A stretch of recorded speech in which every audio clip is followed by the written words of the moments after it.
For years, the Rohingya people have endured unimaginable pain of torture, rape, killing, arson and displacement, and the loss of their homeland by the military junta of Myanmar. Now that the junta has fallen and the Arakan army controls most of Rakhine, hope flickers for the Rohingya. However, the story remains unchanged. For the Rohingya, one oppressor may be gone, but their suffering remains the same. In December 2024, a series of tragic events unfolded in Rakhine State, highlighting the ongoing suffering of the Rohingya community.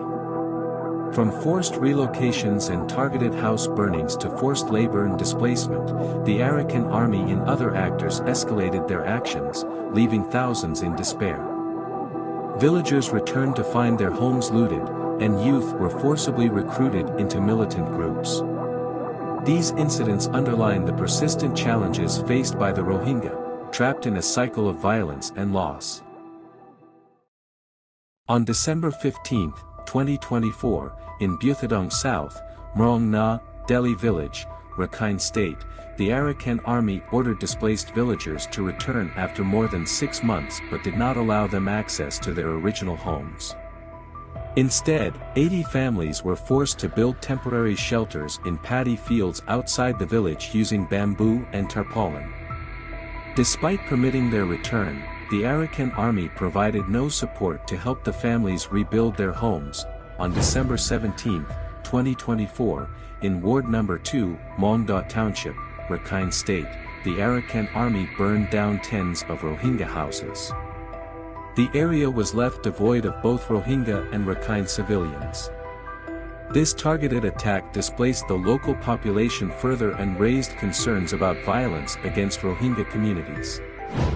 Between October 2 and December 18, 2024, in 𝐓𝐫𝐴𝐷𝐴𝐷 Township, Rakhine State, the Arakan army reconstructed the 𝐒𝐵𝐵𝐷𝐴𝐷 bridge using forced labor. Prisoners of war, conscripted militants, and Rohingya laborers were made to work without pay under harsh conditions, with inadequate food and exposure to extreme weather. Many laborers lost their lives during the reconstruction process. On December 18, 2024, in 𝐒𝐵𝐵𝐷𝐴𝐷, Mong Da South, Rakhine State, SAC naval forces fired weapons and drones at mountainous areas suspected of harboring Arakan army troops. In response, the Arakan army used drones to counterattack SAC naval ships, forcing them to retreat to the middle of the 𝐓𝐵𝐷𝐴𝐷 River. This incident highlighted the increasing use of drones in local conflicts. On December 19, 2024, in 𝐒𝐮𝐿 village, Mong Da North, Rakhine State, the Arakan army burned down over 30 Rohingya houses. The villagers fled before the Arakan army entered the area.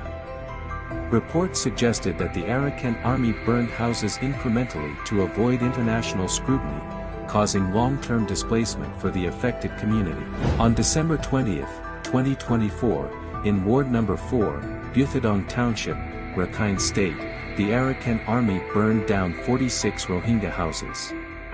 Earlier pleas by residents to return to their homes were ignored. Rakhine civilians looted belongings and dismantled parts of the houses before they were set on fire. The Arakan army later claimed that 26 houses burned automatically, without explanation, highlighting the dire conditions for the Rohingya.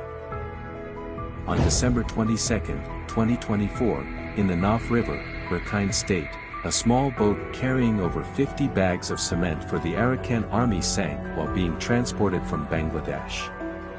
2 Arakan army troops and 1 Rohingya laborer were on board. 1 soldier lost his life, while the others survived. This was the second such incident in December, with an earlier sinking on December 2 disrupting construction efforts.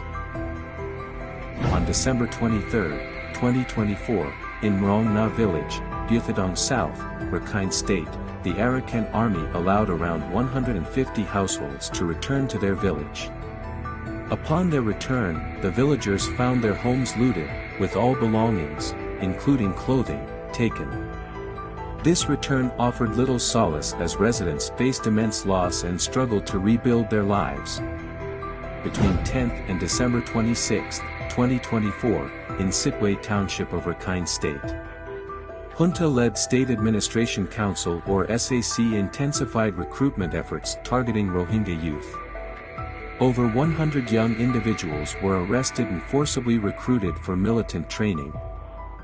While Arakan Liberation Party, who signed a ceasefire agreement with the junta, simultaneously trained more than 50 Rakhine youths. Those arrested were unable to return to their homes, adding to the Rohingya community's suffering. In this way, the Rohingya are constantly being oppressed by the Myanmar junta and the Arakan army, and these incidents are triggering Rohingya exodus in many neighboring countries.